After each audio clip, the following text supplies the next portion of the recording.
Marco Rubio sedang berada di atas angin. Dan sementara JD Vance sedang menyebarkan beberapa teori konspirasi di luar sana. Dan kami bukanlah suka sangat dengan semua itu, Marco Rubio terus mengena, dan menegur kegilaan yang kita lihat dalam talian. Saya tak perlu pun nak lebih-lebihkan perkara ini. Anda semua akan lihat sendiri sebentar lagi. Percayalah, Anda pasti akan menikmati setiap saat. Lebih daripada 80% keganasan radikal kini didorong oleh pelaku kiri radikal dan anarkis. Ini bukan statistik yang abstrak. Rakyat Amerika telah melihat apa maksud angka-angka itu. Serangan habis-habisan ke atas pegawai imigresen kita, serangan penembak tepat, bahan letupan, serangan hendap bersenjata, seorang penembak transgender melepaskan tembakan ke atas pelajar sekolah rendah Katolik ketika mereka berdoa. Senjatanya tertera slogan seperti, "Di mana Tuhan kamu sekarang?"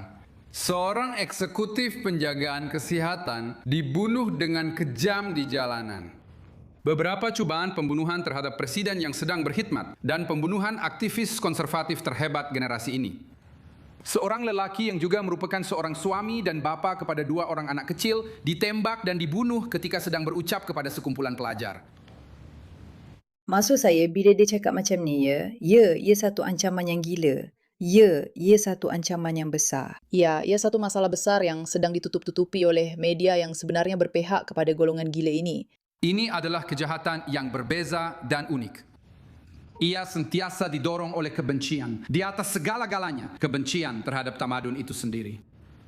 Ia adalah pemberontakan yang terburuk terhadap yang terbaik. Pemberontakan yang lemah dan pengecut terhadap yang kuat dan yang baik. Ia dilakukan oleh mereka yang tidak mampu membina, yang tidak mampu mencipta, yang tidak mampu mencapai perkara-perkara besar dan membalas dendam kepada dunia atas kekurangan diri mereka sendiri dengan cuba memusnahkan mereka yang mampu. Inilah hakikat radikalisme kiri. Ia mungkin menggunakan pelbagai slogan dan ideologi yang berbeza mengikut tempat dan masa. Mereka boleh menggelarkan diri mereka sebagai anti-kapitalis, atau anti-imperialis, atau komunis, atau anarkis, atau marxis. Tetapi watak asasnya sentiasa sama. Ia sentiasa sama. Ia adalah rasa dendam beracun yang diselubungi dengan bahasa kesamarataan, keadilan, dan pembebasan. Satu keinginan yang meluap-luap untuk meruntuhkan apa yang telah dibina oleh lelaki-lelaki yang lebih hebat. Untuk memusnahkan apa yang indah dan apa yang betul demi orang-orang yang hanya dipenuhi dengan keburukan dan tidak mempunyai apa-apa lagi untuk ditawarkan kepada dunia.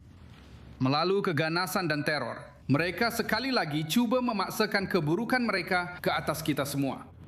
Maksud saya, ia sungguh tidak boleh dipercayai. Tidak boleh dipercayai bahawa entah bagaimana gerakan ini boleh bertindak seolah-olah merekalah yang memperjuangkan keamanan. Merekalah yang benar-benar memahami. Merekalah yang baik. Sedangkan hakikatnya, merekalah yang paling ganas tanpa batasan.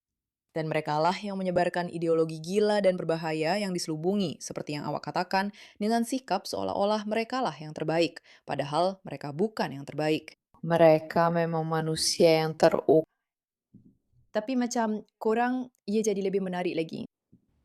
Ini adalah kejahatan yang luar biasa dan unik. Ia sentiasa didorong oleh kebencian. Di atas segala-galanya, kebencian terhadap tamadun itu sendiri. Ia ialah pemberontakan golongan paling buruk terhadap golongan terbaik. Satu pemberontakan oleh yang lemah dan pengecut terhadap yang kuat dan yang baik.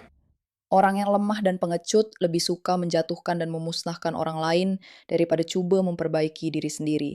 Orang yang hodoh akan mengatakan bahawa orang yang cantik tidak cantik atau tidak layak kerana ia membuat mereka rasa lebih baik tentang diri sendiri. Orang miskin akan cuba mengatakan bahawa orang kaya itu teruk kerana ia membuat mereka rasa lebih senang hati dengan kemiskinan mereka dan sebagainya dan sebagainya dan sebagainya. Ia memang mengejutkan. Memang mengejutkan bahawa anda sebenarnya boleh melihat jenis-jenis personaliti dalam politik. Anda boleh lihat orang yang cenderung untuk malas atau menyalahkan orang lain berbanding dengan mereka yang sanggup membina sesuatu untuk diri sendiri. Dan perbezaannya memang melampau. Ia dilakukan oleh mereka yang tidak mampu membina, tidak mampu mencipta, tidak mampu mencapai perkara hebat dan membalas dendam kepada dunia atas kekurangan diri mereka sendiri dengan cuba memusnahkan mereka yang mampu. Inilah fahaman kiri radikal.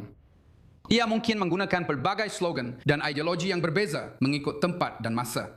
Mereka boleh menggelarkan diri mereka sebagai anti-kapitalis, atau anti-imperialis, atau komunis, atau anarkis, atau marxis, tetapi watak asasnya sentiasa sama.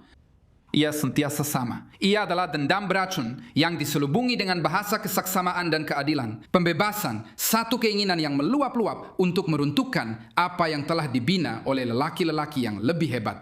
Untuk memusnahkan apa yang indah dan apa yang benar demi orang-orang yang hanya dipenuhi dengan keburukan. Maksud saya, bila awak dengar 2 kali, awak terus rasa, ya, betul. Ya, ya, ya, ya, ya, ya, ya, ya, ya, ya, ya, ya, ya, ya, ya.